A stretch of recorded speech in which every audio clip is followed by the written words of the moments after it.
साबिक डीजीआई और साबिक जो आईएसआई के सरबराह थे लेफ्टिनेंट जनरल फैज़ हमीद, उनको बाज़ाब्ता तौर पर चार्जशीट कर दिया गया है और अब देखना यह है कि इसके असरात क्या होंगे।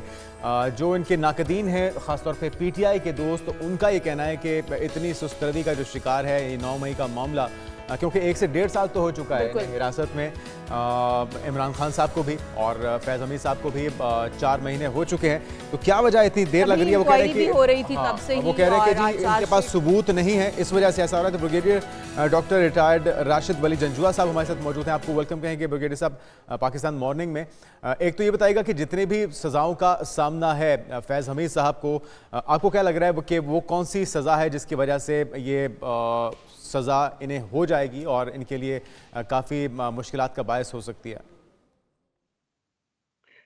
देखिए, ये एक खासा अनप्रेसिडेंटेड अक्रेंस है कि एक डीजी आईएसआई उस जिम्मेवार ओहदे पे रहने के बाद अब उनका कोर्ट मार्शल हो रहा है, फर्द जुर्म आयद कर दी गई है। और ये हमारा जो मिलिट्री ईथोस है, डिसिप्लिन्ड आर्मी है, पाकिस्तान आर्मी का एक खासा है, उसकी एक ब्रिटिश लेगेसी भी है, तो डिसिप्लिन फ्रंट एंड सेंटर है।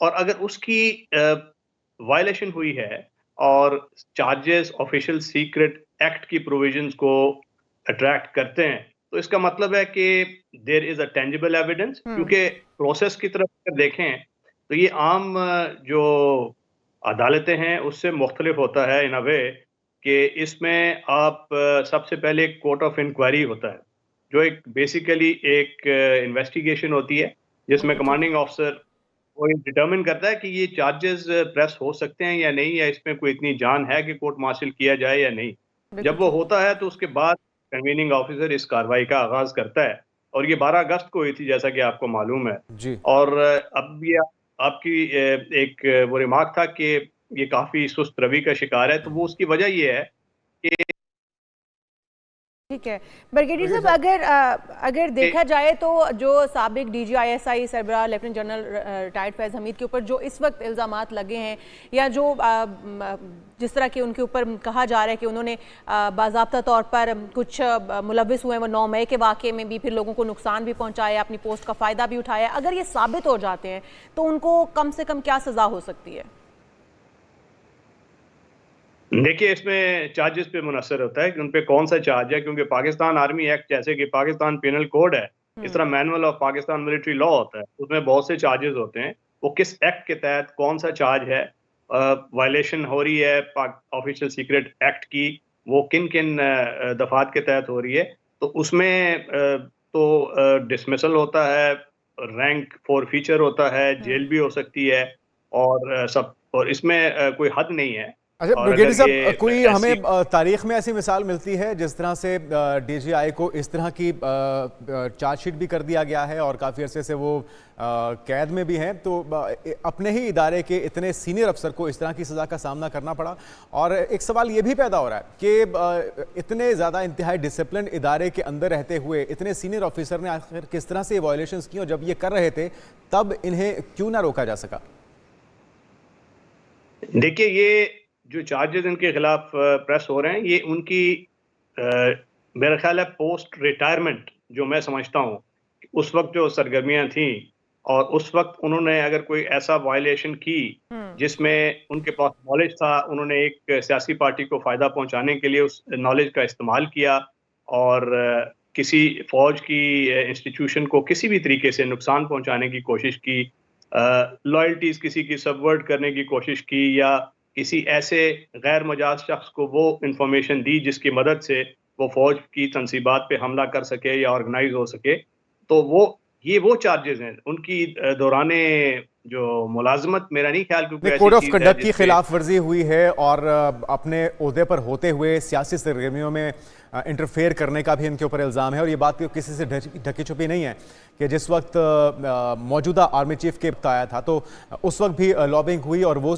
चीज़ें भी रिकॉर्ड का हिस्सा हैं। जी बिल्कुल, वो सारी चार्जेस होंगे।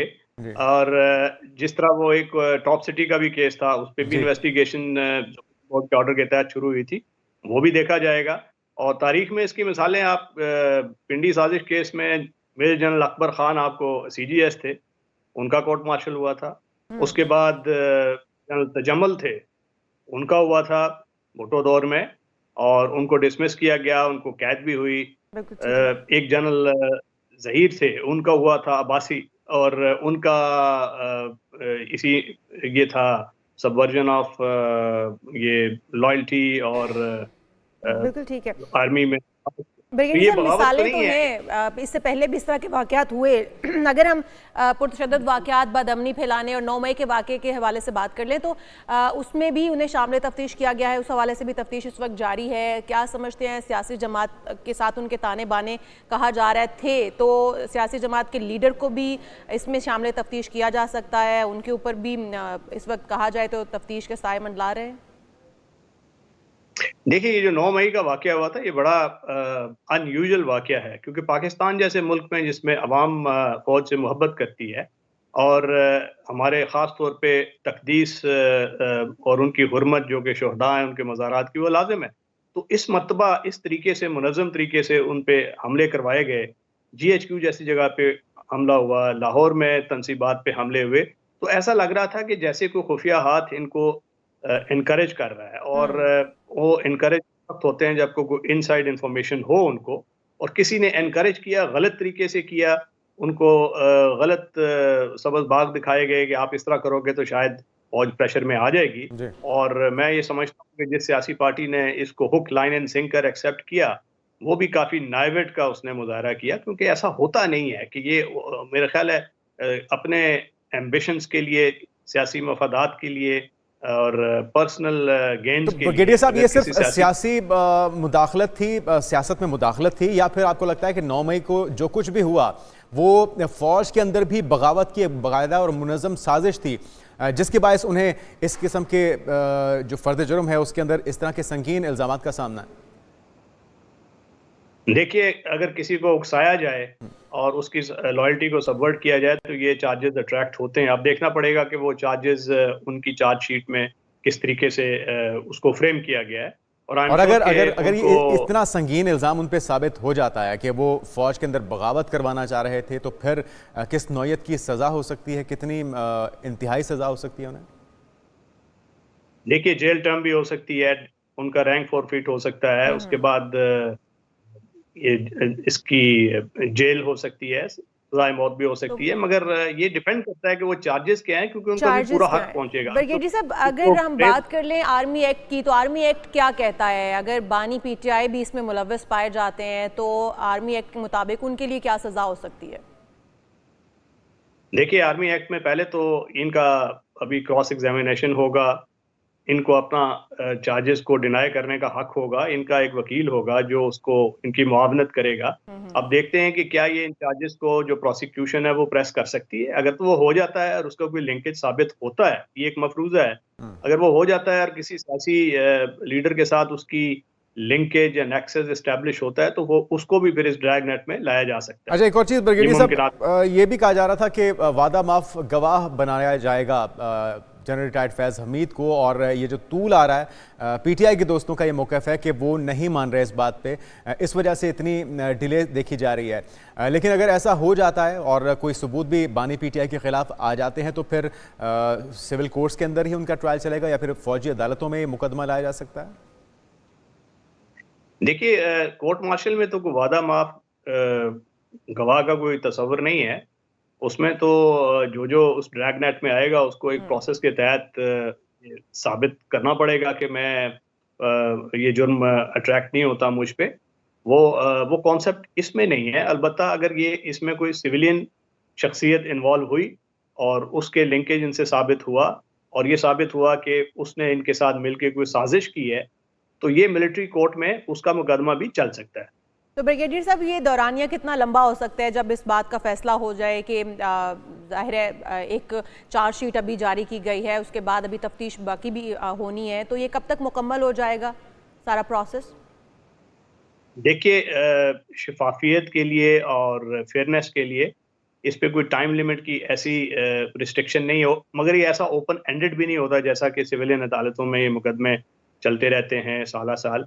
इसमें कुछ वीक्स भी लग सकते हैं, डिपेंड्स कि एविडेंस कैसा है, क्रॉस एग्जामिनेशन कैसा हो रहा है, वो कैसा दिफा कर रहे हैं, और क्या प्रोसिक्यूशन इस पे प्रूव कर लेता है, और जो कोर्ट मार्शल इसका जो फील्ड जनरल कोर्ट मार्शल का जो टीम है और उसका हेड है वो मुतमईन है कि ठीक। ये चार्जेस सारे प्रूव हो गए हैं, तो उसके बाद ये इसमें वीक से मंथ्स टाइम ये टाइम लग इस सकता पे है। मोहित होता अच्छा ब्रिगेडियर साहब, फैसल वाडा साहब काफ़ी ज़्यादा खबरों में इन भी रहते हैं और काफ़ी उनके जो बयानात हैं उसमें से सच भी साबित हो जाते हैं। अभी वो इस मामले पर ये कह रहे हैं कि जनरल फैज़ हमीद सिर्फ एक मोहरे थे। आपकी इंफॉर्मेशन क्या है इस मामले को लेके? वो मास्टरमाइंड थे इस तमाम प्लानिंग में, चाहे वो ओहदे पर हों या रिटायरमेंट के बाद, या फिर वो सिर्फ जो डायरेक्शन उनको मिल रही थी उस पर अमल कर रहे थे? और क्या ये मुमकिन भी है कि वो अकेले ये सब कुछ कर पाएँ? क्या आपको नहीं लगता कि फौज के अंदर भी और ऐसे किरदार होंगे